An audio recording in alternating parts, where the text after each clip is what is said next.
नमस्कार, मैं हूं विवेक गुप्ता, जोड़ासांकू से एमएलए, टीएमसी से, पश्चिम बंगाल से। जोड़ासांकू जो है कलकत्ते में 11 विधानसभा क्षेत्र है, उनमें से एक आता है। होलसेल ट्रेड है, हिंदी भाषा भाषी, बांग्ला भाषा भाषी दोनों की एक पूरा मिक्सचर कॉन्स्टिट्यूंसी कहा जाता है इसे, और बहुत ही समृद्ध जगह है। कवि गुरु रविंद्रनाथ टैगोर की जन्मभूमि से लेकर ईश्वरचंद्र विद्यासागर से लेके राजा राम मोहन रॉय से लेके स्वामी विवेकानंद से लेके इन सब के जन्म स्थल है वहाँ पर। बहुत सारे कॉलेजेस हैं, Calcutta university, presidency university, Calcutta medical college, और भी बहुत सारी ऐतिहासिक वो हैं। एकदम गंगा के घाट पर है, गंगा किनारे है, तो उसका भी एक बहुत बड़ा हम लोगों को फ़ायदा मिलता है। और क्या कहूँ, बहुत समृद्ध लोग हैं, सांस्कृतिक रूप से, साहित्यिक रूप से, दिल से बहुत वो हैं। और ये ओरिजिनल कलकत्ता के वासी हैं, जो इन लोगों ने आज बहुत साल पहले कलकत्ता को बसाया था। और आपको जानकर आश्चर्य भी होगा कि कलकत्ता पूरे विश्व में जो बहुत सारे अमीर घराने हैं, उन सब के पुश्तैनी मकान यहाँ पर हैं।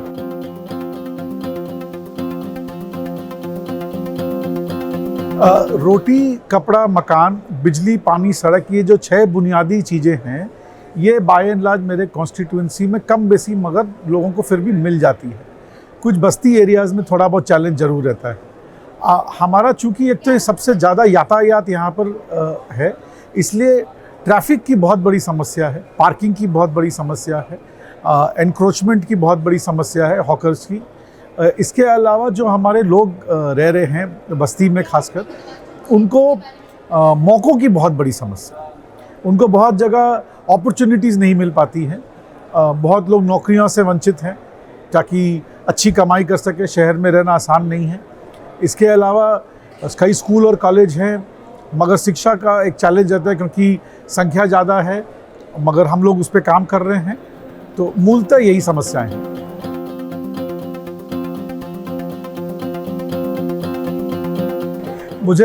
मैं एक तो जो एनएलसी के जितने भी पदाधिकारी हैं, कार्यकर्ता हैं, और जितने भी इसमें लोग शामिल हैं, मैं उनको बहुत बहुत बधाई और धन्यवाद देना चाहता हूं। बहुत ही उत्तम प्रयास है, बहुत ही उत्तम शुरुआत है, और जो अभी तक हम लोगों ने देखा बहुत ही उत्तम और अच्छा लग रहा है। और ये सोच बहुत अच्छी है। ये इस तरह का एक वाद संवाद, मैं माइंड यू मैं वाद विवाद नहीं, वाद संवाद कह रहा हूँ, एक विचारों का आदान प्रदान होने से ही एक नवीन राष्ट्र की और एक सृजन राष्ट्र, एक सुधीर राष्ट्र का सृजन होता है।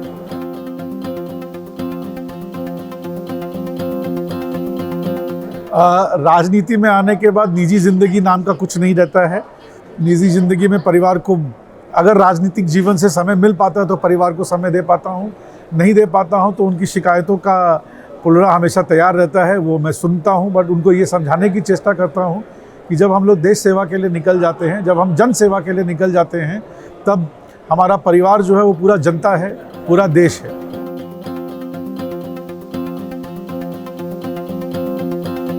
आ, 2021 में मैं पहली बार चुनाव लड़ा जोड़ासांकू से, यहीं से एमएलए के लिए। बहुत ही नायाब था। हमारे यहाँ एक कहावत है हमारे गांव में कि अगर अपने दोस्त और दुश्मन की पहचान करनी हो तो एक चुनाव लड़ लेना चाहिए, पहचान हो जाती है। चुनाव में बहुत इंटरेस्टिंग चीज़ था, ममता बनर्जी और अभिषेक बनर्जी का भरपूर बैकिंग और सपोर्ट था, और सिर्फ उनके आशीर्वाद और सपोर्ट के कारण और जनता के प्यार के कारण और आशीर्वाद के कारण मैं जीत सका। 28 साल से इस कॉन्स्टिट्यूंसी में मेरा दफ्तर भी है, मैं यहीं रोज़ सुबह से शाम तक मैं यहीं बिताता हूँ। यहाँ के लोगों से बहुत वाकिफ़ हूँ, उनके समस्याओं से वाकिफ़ हूँ।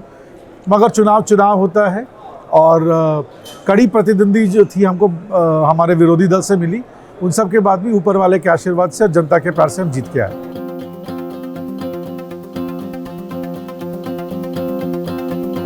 मेरा सबसे यादगार चुनाव जो है वो 2009 का चुनाव था।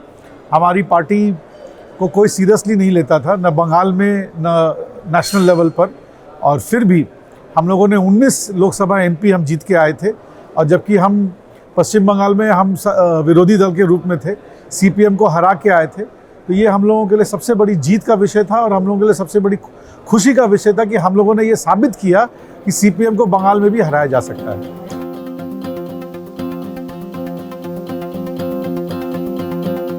हमारी सबसे बड़ी ताकत है ममता बनर्जी। ममता बनर्जी एक ऐसी महिला हैं जिनका बंगाल में नहीं, देश नहीं, पूरे अंतर्राष्ट्रीय लेवल पर एक पहचान है, सादगी के लिए, सिंप्लिसिटी के लिए, सच्चाई के लिए, ईमानदारी के लिए, जुझारूपन के लिए, हिम्मत के लिए।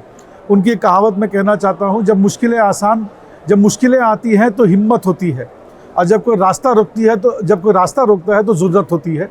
ममता बनर्जी में वो ज़रूरत है कि उसने सीपीएम को भी रोका है, भाजपा को भी रोका है, सबको रोका है बंगाल में, और बंगाल के लोगों के लिए दिन रात काम करती है। ये हमारी सबसे बड़ी ताकत है, क्योंकि हमारे लोग दीदी के नाम से उनको, दीदी को माँ भी मानते हैं, भगवान भी मानते हैं।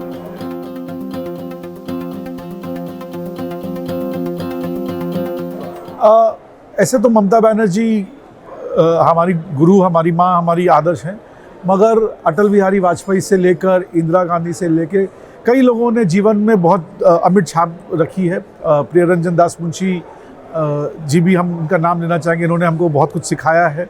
तो अलग अलग मौक़ों पर अलग अलग लोगों का जो है एक योगदान रहा है।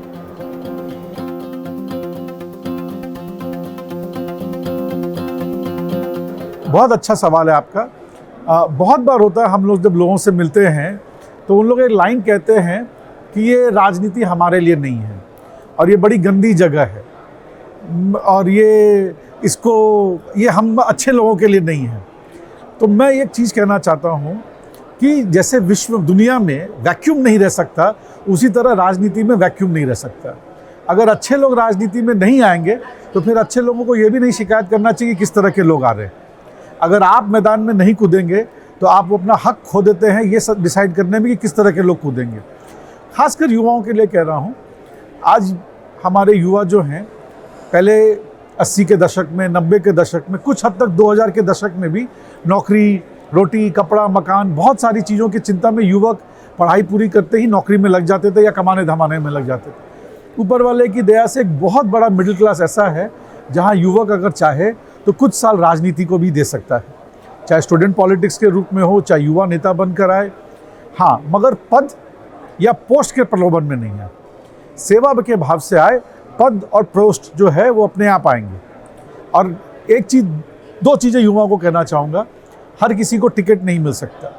पूरे भारतवर्ष में 4,500 एमएलए हैं, 140 करोड़ में से सिर्फ 4,500 एमएलए हैं और 800 एमपी हैं। और पंचायत अगर हम लोग ले लें तो कुछ 6-7 लाख पंचायत में होंगे। तो इनके अलावा बाकी लोगों को मगर इन्हीं लोगों के साथ जुड़ के साथ मिलकर काम करना पड़ता है। मौका सबको मिलता है। अगर आप जनप्रिय हैं तो जनता आपको कभी ना कभी मौका जरूर देगी। दूसरा, डिसिप्लिन बहुत ज़रूरी है। आप लीडर के बहुत सारे चीज़ों से हो सकता है वाकिफ़ हो सब बहुत सारी चीज़ें आपको न पसंद हो, मगर लीडर है। एक राजनीतिक दलगत राजनीति में आपको लीडर की बात मान के चलनी पड़ती है। तीसरा और अंतिम है, राजनीति पैसा कमाने का जरिया नहीं है। पैसे के लिए अगर आप आ रहे हैं तो आप बिजनेस में चले जाइए, आप और कोई जगह चले जाइए, राजनीति में मत आइए, क्योंकि यहाँ जो भी पैसा कमाता है वो सबसे पहले जनता से दूर होता है। इसके अलावा आप यंग ब्लड अगर आए, नए विचारधारा के साथ आ सकता है। उसमें ये ताकत है कि जो पुराने इस्टेब्लिश विचारधारा है उनको बदल सकता है, उनको चेंज कर सकता है, उनको चैलेंज कर सकता है, उनको और इस देश को एक नई दिशा में दिखा सकता है।